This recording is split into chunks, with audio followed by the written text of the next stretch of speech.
I am just finishing collecting data and going into data analysis for my dissertation. And the data is a bunch of video and audio of the work that coaches and teachers do together. So, and I'm just going into that. So I'm actually expecting in this conversation to do a lot of listening and note taking. And I don't know how much I'm going to have to say. We'll see. But I'm still really forming my analytic plans. I am also working on my dissertation. I haven't collected data yet, but my data will consist of video recorded interviews with a pretty large batch of fourth and sixth graders. I've used Studiocode fairly extensively in the past, which has supported two published articles that I've contributed to with the LMR project, Learning Mathematics Through Representations. This is something that Nikki has been involved in as well, as the development of an innovative curriculum on integers and fractions intended for upper elementary school students. And I was a fairly power user of Studiocode in that project. I actually presented our work at I think it was the last Studiocode conference, or maybe it was one before. It was the one that was held here. And we used Studiocode to analyze a pretty large corpus of classroom recordings. And it was really the cornerstone of our analytic approach and was, super, super useful. Well, I'm in a really similar place as Evie, actually. I just finished collecting all of my dissertation data for a year-long case study in an upper elementary classroom. And that's mostly data of video recordings of classroom lessons. But I have some interviews as well, just a lot of many, many, many hours of data. So I've used Studiocode for pilot coding before, but I haven't really gotten into the bulk of my data yet. So I'm also developing a plan for analysis.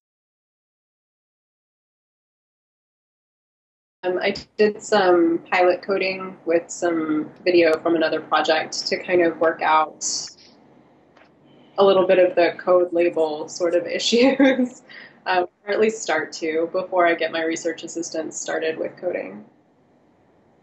I've played with it. But never really in the context of a project where I was trying to figure anything out. All of my own analytic work I've done in other ways so far. And I've done some play in the workshops that were offered over the past few years with sample data or, sort of with other data, but I haven't yet really used it for a clear goal. So we use the basic functionality, the timeline, the matrix, the code window, and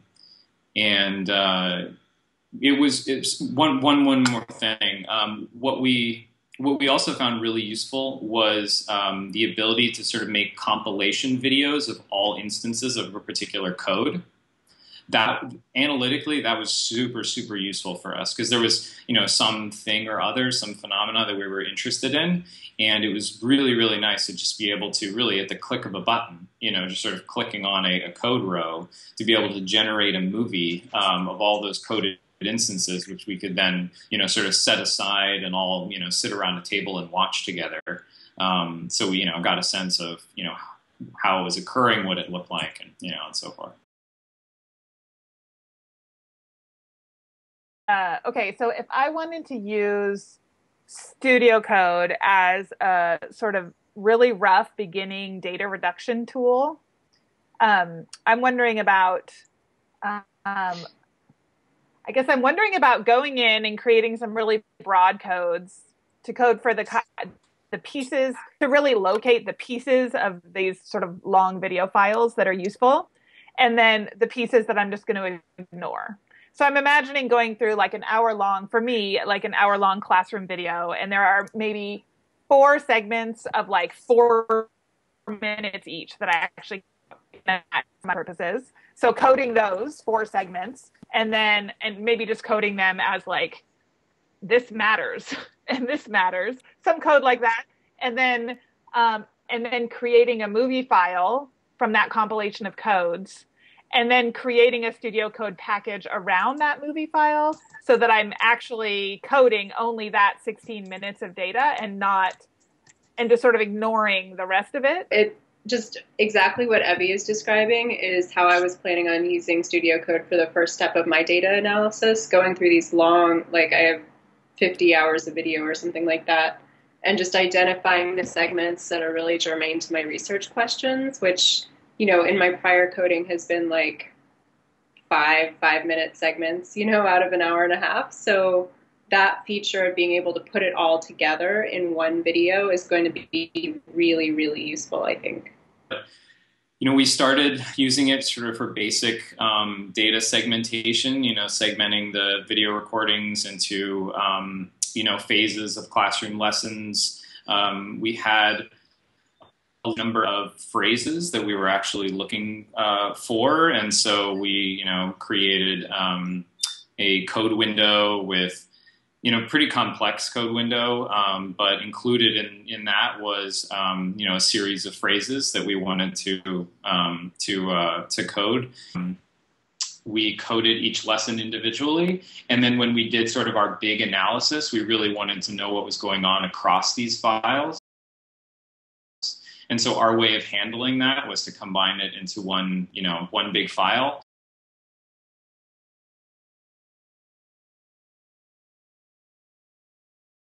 And then we used the matrix, you know, to do some basic counting procedures.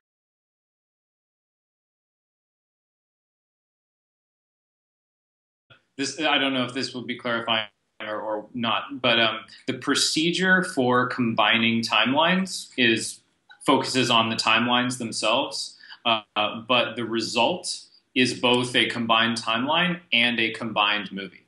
It will auto-generate a movie that goes with that combined timeline. You then have the option of saving it as a package, which is to say saving, in a sense, creating a real giant movie.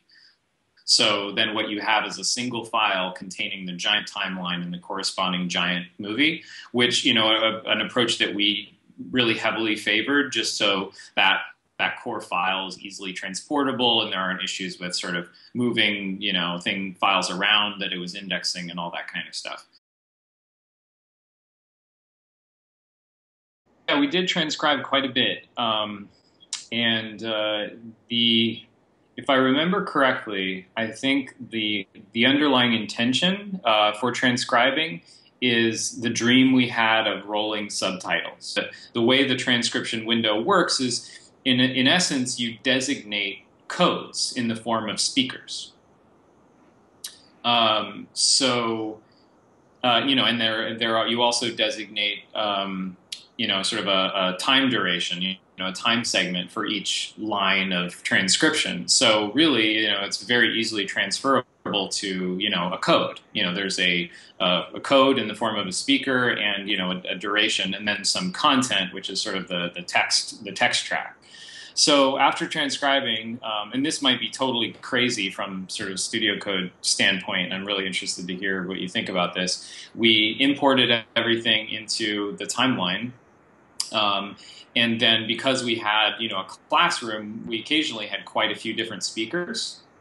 So because a speaker corresponds to a code, you would then have a fairly long list of, you know, of codes, and, you know, a line of transcription from each speaker.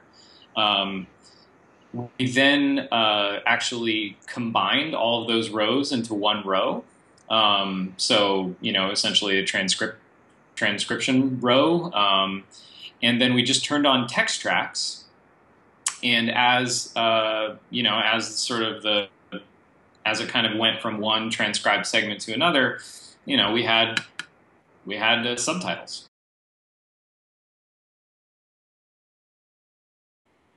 One of the things that you mentioned, Tara, is the lead and lag time, along with hotkeys.